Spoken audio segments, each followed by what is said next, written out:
everyone, this is Dr. Laura Stapleton. I'm here today to talk to you about learner engagement, specifically the Home Checklist Standard 3. And there are many ways that we can engage learners both in the classroom and online. It seems easier in the classroom. We've got those before class and after class discussions that we have with students. We've got those whole class discussions or small groups. But all of those things that I just mentioned, we can do online.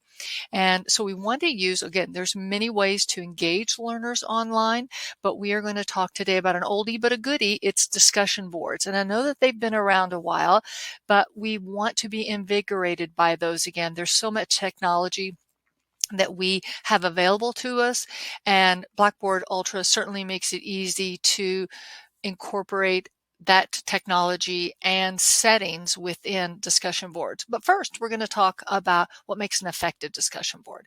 So certainly when we align it to course objectives, when we align it to or connect it to content, and when we give learners some requirements or some structure. When is their initial post due? How many students do they need to reply to? Can we give them a prior semester student's reply that models for them? And also, can we give them a rubric? But more importantly than the rubric is the detailed feedback that we give them, and that's what's going to help them move from one area to the other. How do they get from one level to the next? But we want to be creative. We want to get some new ideas. So how can learners engage with discussion boards? Well, certainly we can use groups or pairs, just like in a regular classroom where we group students. We can do that online. One idea is to group your students into 3 or 4 groups. One group is the initial poster. So everyone in that group 1, let's say there's 10 people, they would all make an initial post, and then the remaining groups are going to reply back to that. And then the next discussion board, you make group 2 the initial post group. Again, it gives them a task for that. It allows them to concentrate on one aspect versus the initial the initial post and the reply. It's just a different way to do it. I'll show you. I use groups in one of mine. I have them go out and look for some graphs, and then I randomly assign to a group. And I wanted to show you how easy it is to do that. You go right over here to the discussion settings, you click, and at the very bottom, you'll see assign to groups. Now, if this were a real semester, because it's my developmental shell, you would see student names here, but we don't see that. But I could specifically pick students to be in groups, or I could let it randomly choose. So I just usually randomly choose, but that is one way, and it's so easy to incorporate groups within that. All right, so what are some other things that we can do? How about video presentations? Just like you make presentations in class where students maybe sign up to present or teach a certain area, you can do that as well. In online, I have a discussion board in which I call statistical exploration, and I have students post solutions. I teach math, so if they have a new way of thinking about a problem, finding just different aspects about the problem, they can either post a picture of their work, they can create a video of their solution, narrating their solution. All of those things are possible, so easy to do, and I am going to show you a video discussion board here in a moment.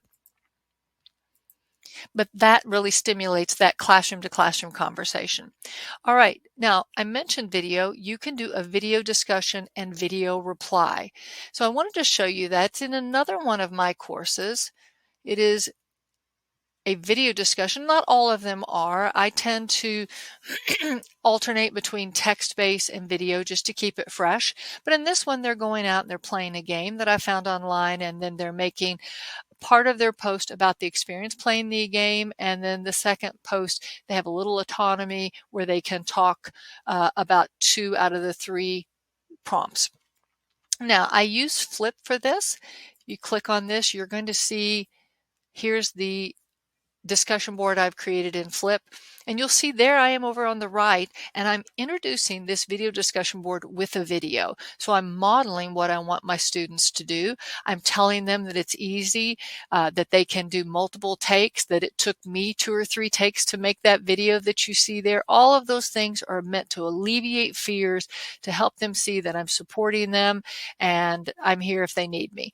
Now, after they play the game and mentally kind of compose their 2-minute response and go right here to record it, here's what it's going to look like. So you would see 20 or 30 of these, and I'll just show you. Yeah, I'm the only student here, so you're going to see me a lot. Here is me pretending to be a student making a post. That's my initial post. And then you'll see me over here on the right. I am pretending to be another student, and you can see the reply that I've made. So I'm all over this discussion board, unfortunately, but it's so easy to make an initial post and comment either text or comment with a video. Now, Flipgrid or Flip, it used to be called Flipgrid, it's called Flip now. It's very user-friendly. They can change their backdrop. They can use a lens like social media, and it allows them to show aspects of their personality. So that is always a big hit. All right. Autonomy, I mentioned about choosing from a variety of prompts. And then there's other things you can do. Again, with grouping, you can group students up. Maybe your discipline lends itself to looking at a problem through multiple perspectives, maybe historical or political or societal. You could have students talk for a portion of the week on those aspects and then come into a big umbrella discussion where they bring in what they've discussed. You know, what are the historical aspects and the societal and so forth? Where do we see a future area for this?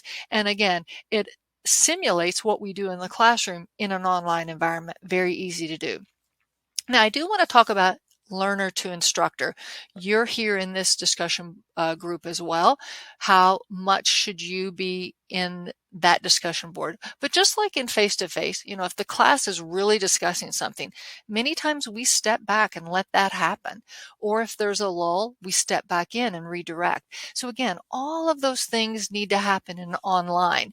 And you'll need to really decide when you want to step in, when you want to step back, based on the traffic that's in that discussion board. Maybe someone didn't get a reply and you step in and give them a reply to their initial post. That's always a nice thing to do. But you can decide if you want to respond to every post or a percentage of the post. Maybe you just want to share a summary of the themes, the major themes, and what was learned. All of those things are great. But, you know, research has shown that sometimes when we're so much in a discussion board, it really sways the conversation. So again, it's an art. How much do you want to be in? How much do you not? But again, just like in the classroom, we're navigating that water. All right. Now, 3A talks about providing a welcoming environment. And that's when we were talking about face-to-face, that's that before class conversations, the after class conversations, the students are out in the hall talking and so forth. How do we provide an area for that? So let's go here. I have a class questions and answers. That's where students can just talk about the class. You know, maybe they have a question about the homework, or maybe they have a question about registering for a product that we're using in the class. That's a catch-all that I am a part of, so I can help answer questions, but students can also answer questions as well. And that gives a nice peer-to-peer or learner to instructor moment to converse in a casual way. It's not graded, it's just for communication. And then here's something new I'm trying. It's just, you know, a course cafe. It's just like sitting at Starbucks. You're just chatting with people about things that are going on. So it could be about life in college, life after college, and so forth. But, you know, our learners are in such diverse places when they're online. I've had students in Dubai. I've had students in Washington State, and, you know, sharing those perspectives of what they're encountering in their life is really fascinating. There's also a great thing you can do, and that is a class introduction. We sometimes do this in face-to-face, but to be honest, many times my students on the very first day, they don't want to talk to 32 people. So a lot of times in my face-to-face classes, I will put this out, and I will let them see, hey, they can think about what they want to say. They don't have to speak out to 32 strangers, and they certainly get to see me. This is my wonderful family. This is my little chunky cat Pumpkin, and it allows them to see me as a person, again, maintaining my presence in the course, seeing that I'm a real person, that I have a family, and that I have hobbies and so forth. And it allows them to see that this is a friendly environment. So I just wanted to share that with you, and let you see that all of those community welcoming aspects can happen in discussion boards. So hopefully I have invigorated you with discussion boards. We're excited about them because not only are they welcoming and can connect to content, but they are such an effective way to have online. Now, it's not the only way to engage learners online, but it is certainly an effective way. So I hope that you've got some ideas that you might want to implement for your discipline, and certainly the Design Center and the faculty learning or faculty liaison, excuse me, can certainly help you with that, put your vision to life. So thank you so much, and I look forward to talking to you soon. Bye-bye.